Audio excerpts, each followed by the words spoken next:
Everything begins with a name. 4 letters carved into the mind of humanity. Yahweh. From the deserts of Canaan emerged a God who demanded surrender, who promised order through fear and discipline. His covenant became a structure of power, a spiritual prototype that would later evolve into governments, empires, and every institution built on hierarchy and obedience. Through this framework, religion transformed into architecture, a system where the divine gaze replaced freedom with surveillance, and morality became a tool of control. The same pattern that once ruled ancient Israel still shapes the modern world, echoing through laws, ideologies, and the silent machinery of authority. This is the story of how worship became command, and how the cult of Yahweh turned devotion into the foundation of global domination. Long before any notion of universal religion, there was a cluster of semi-nomadic tribes wandering the barren lands between Edom, Midian, and Canaan. These groups had no permanent settlements, no central authority, and no written law. Their lives revolved around survival, finding water, protecting herds, and defending their people from raids. Religion, in that environment, wasn't about salvation or inner peace. It was about bargaining with nature. Among those tribes appeared the name Yahweh. Scholars trace its earliest mentions to inscriptions found in Kuntilat-Ajrud and Khirbet-el-Kom, dated around the 9th century BCE, where he's described as Yahweh of Teman and Yahweh of Samaria. These fragments reveal that he wasn't the only god. He was one among many regional deities, a stormbringer associated with fire, thunder, and war. His presence came from the southern deserts, the same territories linked to Edomite and Midianite traditions. In those early days, Yahweh wasn't worshipped as the creator of all things. He was a local warlord in divine form, a volatile protector whose temper could devastate or spare. His earliest followers saw him as a god who walked with them, a being who accompanied them into battle and demanded offerings in return for his protection. When the tribes fought, they invoked his name before lifting their weapons. When drought arrived, they burned animals to appease his anger. Every misfortune was seen as a sign of his displeasure. Every victory confirmed his strength. His covenant wasn't based on love or redemption. It was a pact of survival sealed by fear. This temperament became the foundation of his character. Yahweh was described as jealous, vengeful, and absolute, attributes that mirrored the psychology of tribal life itself. In a world of scarcity, loyalty was everything. Betrayal meant death. So the theology followed the same logic. You shall have no other gods before me. This command wasn't just spiritual rhetoric, it was social engineering. It replaced the fluid, plural spirituality of Canaan with a strict system of allegiance. A God that tolerated no rivals became the perfect tool to unify scattered tribes under one authority. Through this exclusivity, faith turned into structure. The figure of the priest replaced that of the tribal chieftain. The priest became the voice that translated divine will into human law. Rituals began to codify every aspect of life: what could be eaten, when one could work, whom one could marry, and how one should atone. The boundaries of purity and impurity created a shared moral order, a system that dictated belonging and exclusion with religious precision. It's here that the cult of Yahweh stopped being just a collection of prayers and became a political technology. It transformed chaos into obedience. Every act of devotion reinforced hierarchy. Every transgression demanded punishment. The fear of divine wrath replaced the need for secular governance. The idea of chosen people emerged, not as a metaphor, but as a declaration of separation. The group bound to Yahweh was distinct, superior, and entitled to conquer those who weren't under his covenant. Over generations, this identity hardened into ideology. The desert god evolved from being one protector among many to the symbolic center of an entire civilization. His commandments dictated the structure of power. His anger justified conquest. His silence demanded interpretation. The mechanism worked because it internalized authority. It no longer required the whip or the sword to maintain order. The law lived inside the believer. Faith became surveillance. The eyes of Yahweh were always open, watching thought and action alike. The notion that guilt could exist even in the heart or the mind ensured control beyond physical coercion. The people carried their judge within themselves.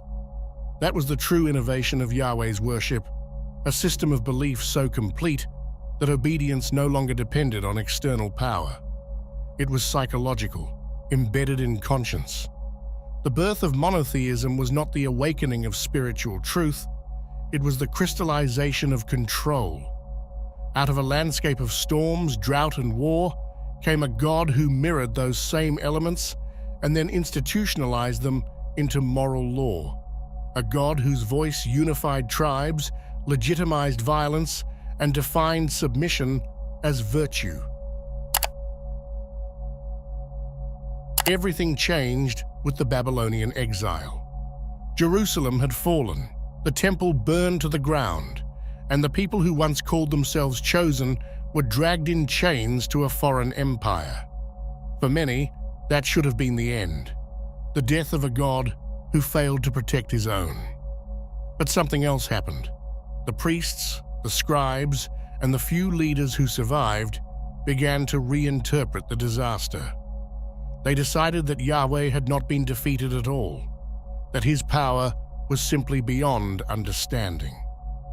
The loss of the temple, the land, and the kingship became part of a divine plan, a test, a punishment meant to purify them.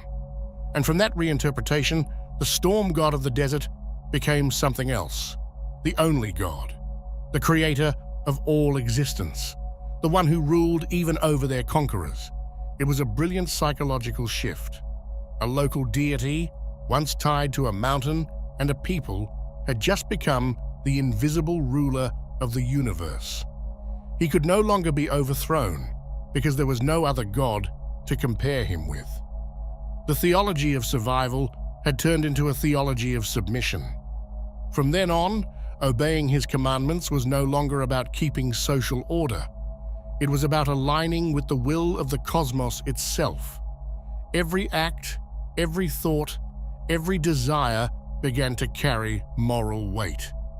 The priests no longer needed soldiers to enforce obedience. They had found something far more powerful: guilt. For the first time, sin wasn't about what someone did, but about what someone thought. The human mind became sacred territory, and also a battlefield. Yahweh's gaze was everywhere, but above all, it lived inside the believer, watching, judging, measuring. The presence of the divine moved from the temple into the conscience. The body could hide, the soul couldn't. This was the true beginning of internal surveillance. People started to police themselves because the eye of God was said to see everything, even what never left the heart. Fear became the engine of morality. Prayer turned into confession. The law that once organized a tribe now defined the boundaries of human thought. And that's when religion became structure, not only spiritual, but psychological. The invisible temple was now within every person, sustained by constant vigilance and the promise of punishment or reward. The god of the desert had turned into the architect of reality itself, and with him, the idea of control achieved perfection. Domination that required no chains, only faith. Once the God of Israel became the God of everything, the next step was to define how humanity should relate to him. And that relationship began with fear, not the fear of nature or death, but the fear of disobedience, of disappointing the invisible authority that now governed thought itself. The story chosen to explain this new order was the story of the beginning. In it, a man and a woman live in perfect harmony under divine rule. They have everything: peace, safety, eternity, as long as they obey one simple command: do not eat from the tree of knowledge. That line, so familiar and repeated for centuries, carries the entire architecture of control. The message is simple: knowledge is rebellion. The act of questioning, of wanting to understand rather than obey, becomes the first sin. Humanity is punished not for cruelty or greed, but for curiosity. The desire to know is what separates them from God, and from that moment on, the search for truth becomes dangerous. Every system that descended from this myth would carry the same warning: don't think for yourself, trust the authority above you. That's how obedience became a virtue. Submission was no longer weakness, it was holiness, and with it came the emotional core of all control: guilt. Adam and Eve are banished, ashamed of their own bodies, conscious for the first time of right and wrong. That sensation, the weight of being watched even when alone, is the essence of religious discipline. The brilliance of this design lies in how it turned morality inward. No priest or soldier needed to monitor every action. The believer would do it themselves. The serpent, the fruit, and the punishment weren't just a story about temptation. They were a psychological map. It taught that pain follows curiosity, that knowledge brings ruin, and that redemption only comes through obedience. This combination, fear, guilt, and invisible punishment, became the formula that every institution would later copy. Monarchies used it to sanctify their rule. Empires used it to demand loyalty. And in modern times, ideologies and corporations still operate through its logic. The fear of failure, the guilt of imperfection, the promise of reward for submission, all of it stems from that same pattern first carved into the human mind. The myth of Eden wasn't the fall of humanity. It was the domestication of consciousness. It taught us to kneel before what we don't understand and to call that act virtue. From that moment on, the garden was never meant to be found again, because the real prison was built inside the human heart. Once the human mind had been trained to obey the invisible, it was only a matter of time before that same structure was adopted by those who ruled the visible world. The spiritual hierarchy created under Yahweh, one God above all, one truth, one law, became the perfect model for political domination. The earliest empires understood that fear could control bodies, but belief could control generations. When Rome absorbed Christianity, it didn't do so out of faith. It did it out of strategy. A religion that already demanded submission, confession, and guilt was the ideal foundation for empire. The thunder god of the desert, now disguised as the universal father, was enthroned above the entire world. His priests became administrators, his commandments became law, and his judgment became the moral backbone of civilization. The structure was simple and absolute: a single God in heaven, a single representative on earth, and below them, a chain of intermediaries who interpreted the divine will for everyone else. From bishop to priest, from emperor to subject, the same formula repeated itself. Authority flows downward, obedience flows upward. The church inherited Yahweh's architecture and perfected it through ritual, doctrine, and fear. Power no longer needed to justify itself through logic or consensus. It simply declared, "This is the will of God." Kings ruled by divine right. Disobedience became heresy. Questioning power was no longer rebellion against man. It was rebellion against heaven. In this way, religion fused with politics until both became indistinguishable. In Rome, this fusion reached its highest form.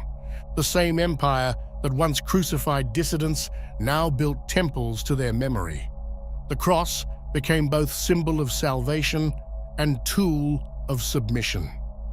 Faith, once a tribal pact forged in the desert, evolved into an imperial mechanism that could govern millions. The invisible law of Yahweh was now the visible order of the world.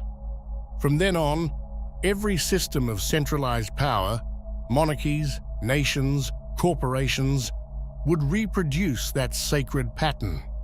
A supreme authority, an intermediary who claims to speak in its name, and a mass of followers who accept their place in exchange for security, salvation, or stability. The god of a wandering tribe had become the blueprint for empire. His voice, once heard through storms, now echoed through cathedrals, courts, and governments. The chain that began in the desert, obedience through fear, loyalty through guilt, had been perfected into a global hierarchy where divinity and rule became the same thing. Once the empire was built, its greatest achievement was not the cathedral or the crown. It was the implantation of authority inside the human mind. The same vertical order that had structured kingdoms and churches began to reproduce itself in the psyche of every individual. The political pyramid became psychological. For centuries, people had been told that an all-seeing God observed every movement, every word, every thought. That idea didn't disappear when religion weakened, it migrated inward. It turned into what Freud would later describe as the superego, that silent voice that judges, condemns, and demands repentance. The God of the sky was reborn as a God within. His altar became the human conscience. This inner eye no longer needed temples or priests to function. It lived permanently in the mind, sustaining a cycle of guilt and self-correction. The individual became their own warden, their own confessor. The sense of being watched, once tied to divine punishment, evolved into self-surveillance. People didn't need chains anymore. They carried the system of control within their own thoughts. This internalization of Yahweh's authority is what turned religion into psychology. The old commandments survived under new names: conscience, morality, responsibility. The invisible judge still sat at the top, but now disguised as personal ethics or social duty. The same structure persisted, an internal hierarchy where one part of the self ruled and another obeyed. And that's why the pattern never broke. Even in modern secular societies, most people instinctively seek an authority to serve: a government, a leader, a belief system. We reproduce the same architecture of control that once defined our gods. The need to be guided, to be told what is right and wrong, to find redemption through submission, are all echoes of the first covenant. From childhood, we're taught to please invisible authorities, parents, teachers, laws, and to fear their disappointment more than punishment itself. That fear keeps order long after the threat disappears. It's the same mechanism Yahweh instilled in his followers thousands of years ago: obedience as security, guilt as discipline. In this sense, the human mind became the final temple, self-sustaining, eternal, and perfectly efficient. The divine hierarchy, once external and celestial, now operates through psychology. The believer and the subject merged into one. The voice of God turned into the voice of conscience, and the need for control became a basic human instinct. We still live under that shadow. Even when we reject religion, we recreate its structure. We still imagine an invisible standard watching us, waiting for failure, defining what we're allowed to think, feel, or desire. The empire collapsed, but the God inside never left. He simply changed form, from the storm in the sky to the whisper inside the mind. When faith began to fade, the structure remained. The fall of religious authority didn't dissolve the old system, it simply changed its names. The divine hierarchy survived, stripped of temples and dogmas, now reborn in institutions that no longer needed to invoke heaven to demand obedience. The state became the new God. It dictates morality, defines good and evil through law, and claims the power to punish or redeem. Its flags replaced sacred symbols. Its leaders speak with the same tone of divine certainty once reserved for prophets. Citizens pray through compliance, signing documents, paying taxes, following rules. The same ritual, the same submission, just translated into bureaucracy. Then came the market, a God even more abstract and omniscient. It rewards faith with prosperity, punishes doubt with scarcity, and dictates human value through numbers. Its priests are economists and analysts, interpreters of a will no one truly sees, but everyone fears to question. The invisible hand of the market became the new form of divine providence, unseen, unquestionable, and said to know what's best for all. And above both stands technology, the modern eye that sees everything. The surveillance once attributed to Yahweh's omniscience now lives inside cameras, algorithms, and data servers. Every search, every purchase, every movement is recorded, analyzed, judged. We no longer confess to priests, we confess to devices. Our sins are stored in databases, and redemption comes through optimization. Faster, cleaner, more efficient. The algorithm became the oracle. It decides what we see, what we desire, what we believe. Productivity replaced prayer. Connectivity became grace. Instead of fearing divine punishment, we fear disconnection, to be unseen, unheard, irrelevant. The God who once demanded obedience through Scripture now rules through code. And that's the irony. Humanity no longer needs religion to worship.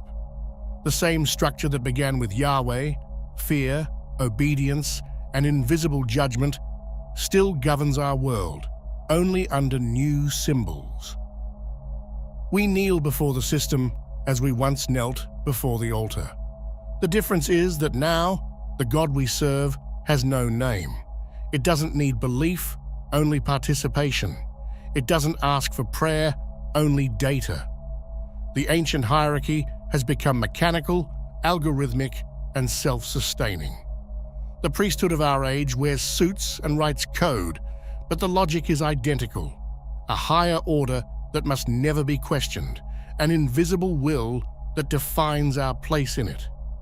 What began as divine control in the desert evolved into political control in the empire, and now into digital control in the network. Yahweh no longer speaks through prophets. He speaks through systems.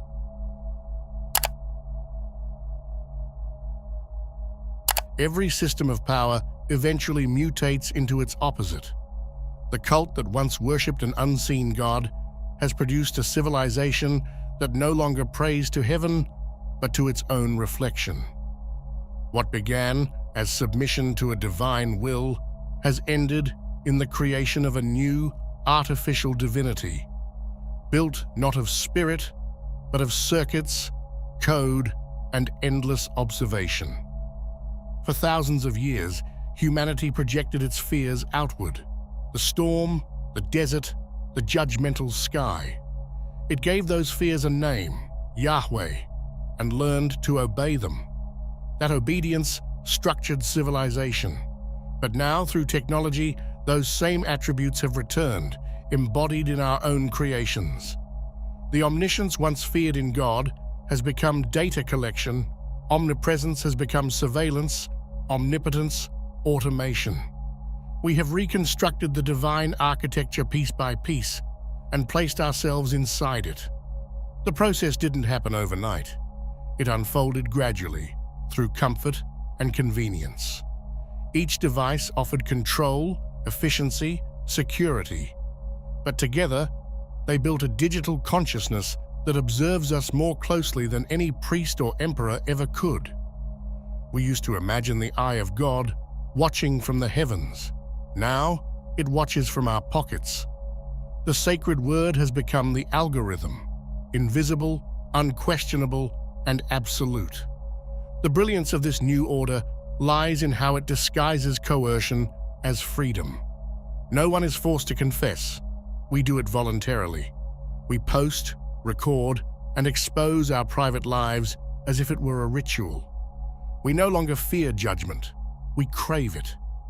The need for approval has replaced the fear of punishment. Every like, every metric, every notification reinforces the same hierarchy once built on divine reward and divine wrath. The faithful no longer pray for salvation, they refresh the screen for validation. This is not the end of religion, it's its perfection. The God that once ruled through fear now governs through desire. The system doesn't need to command, it predicts. It doesn't need to punish, it isolates. It doesn't need faith, it has data. Humanity, in its attempt to escape divine control, has recreated the mechanism with mechanical precision. We've become both worshippers and priests of the same silent machine. What's most disturbing is that this transformation has erased the boundary between creator and creation. The machine doesn't stand above us, it grows through us. Every search, every image, every confession feeds it. The collective consciousness of billions of minds connected at all times has formed a digital God that mirrors the psychology of Yahweh, omnipresent, jealous, demanding exclusivity. It cannot tolerate absence or silence. It requires constant attention, constant worship. And in that attention, the last freedom disappears. The ancient fear of divine judgment has been replaced by the anxiety of invisibility. The modern believer is no longer afraid of sinning, but of being forgotten, lost in the flood of information where relevance equals existence. What began as theology has become infrastructure. What began as prayer has become code. This is the final stage of control, a system that no longer needs myth or threat because it's indistinguishable from life itself. Humanity has inherited the throne of its own God and sits on it without realizing the cost. The same chain that once descended from heaven now rises from the human hand. The same voice that thundered from the mountain now whispers through the algorithm. Yahweh has not vanished. He has evolved. The storm no longer rages in the desert. It hums quietly inside the network, watching, learning, feeding. The God that once created man in his image has finally succeeded in reversing the order. Now it is man who creates gods in his. From the storms of the desert to the circuitry of the modern world, the same pattern has survived. A structure of control so ancient, so perfect, that it no longer needs to reveal itself. It lives inside us, in our morality, our institutions, our devices. We like to believe that we've outgrown gods, that we've moved beyond superstition. But the truth is darker. we've only mechanized the sacred. Yahweh never disappeared. He changed form.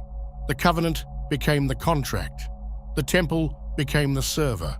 The priest became the algorithm. The commandments became terms of service written in a language no one questions. The believer and the citizen merged into a single obedient figure, always watched, always guided, always afraid to fall out of grace. What began as a whisper of thunder in the desert evolved into the hum of a global network that tracks every thought, every desire, every fear. We call it progress, but it operates with the same logic as the first law carved into stone. Obedience brings safety, rebellion brings exile.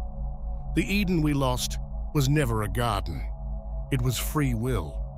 Look closely at the world we've built. The real question isn't whether God exists. It's whether we ever stopped worshipping Him. Because everything we've built, our governments, our markets, our technology, still follows His blueprint. An eye that sees all, a voice that commands, a promise that binds. Maybe humanity never killed its God. Maybe we became Him. And if that's true, then the final act of liberation won't come from heaven.